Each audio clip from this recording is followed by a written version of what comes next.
It's 5 o'clock. You've been at this since 9. You're done. And you're done because a number says you are. 8 hours. Not because the work ran out. Not because you ran out. 8 hours is just how long a day of work is. It's so normal it doesn't even look like a decision anymore. So somebody must have worked it out, studied people, measured something. Found the point where a person stops being useful and drawn the line there. Here's the part nobody tells you. That never happened. Not once. Nobody measured anything. The number came from somewhere else entirely.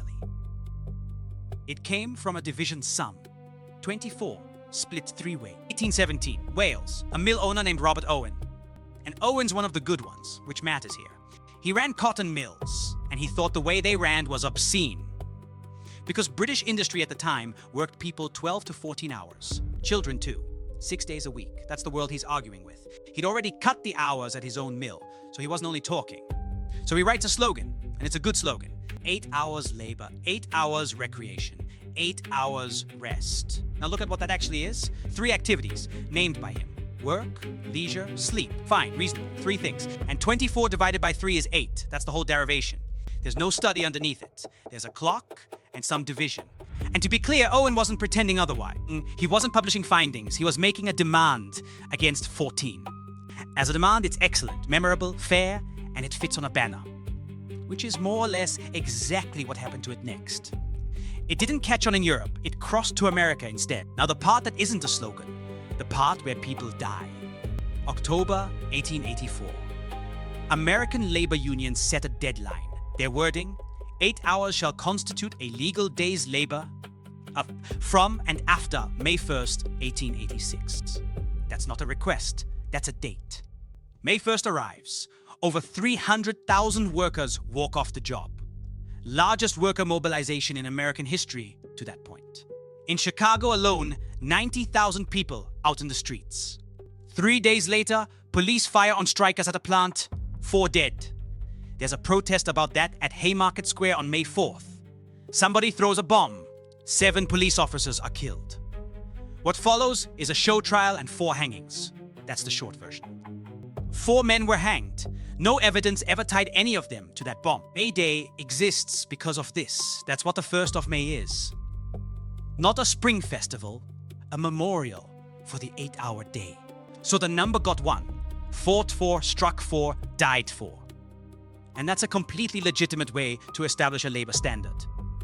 It's also not the same thing as finding out it's correct.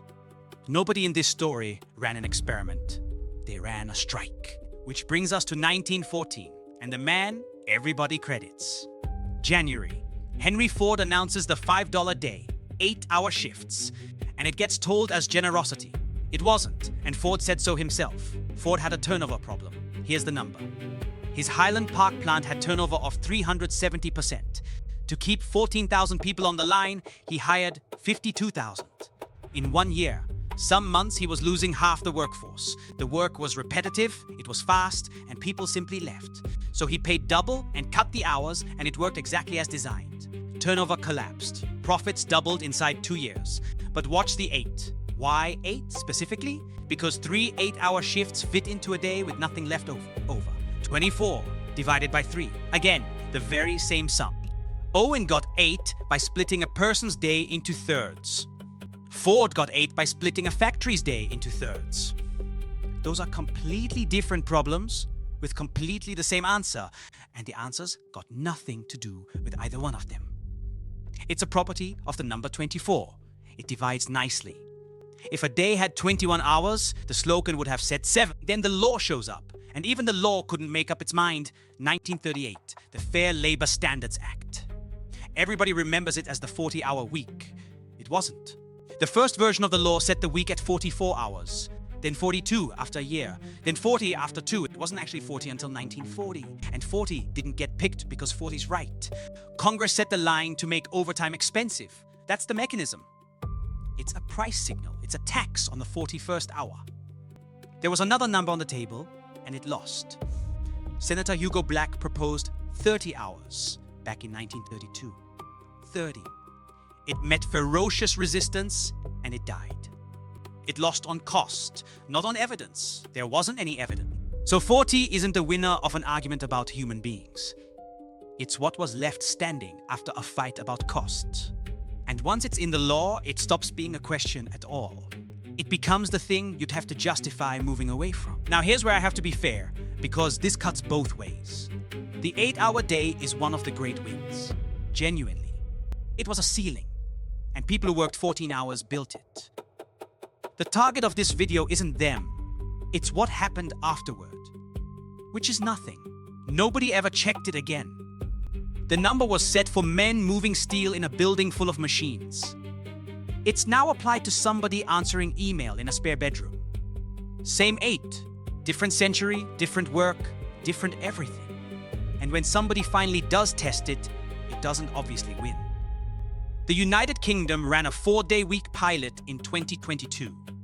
61 companies, around 2,900 people. Full pay, 80% of the hours, and the same output expected. Most employers said productivity held. Revenue held or went up. 59% of staff were less stressed, 71% less burnt out. 56 of the 61 companies carried on afterwards. 18 of them made it permanent straight away without waiting. Now, be careful with that. The companies volunteered. Most of them were small. And a lot of that productivity finding is employers marking their own homework. It's real evidence. It isn't proof, and I won't pretend it is. But it doesn't have to be proof to make the point. The point is that a number nobody tested loses the first time it's tested. So that's the fine print. 8 hours isn't a fact about you. It's a ceiling that stopped being a limit and quietly turned into a floor.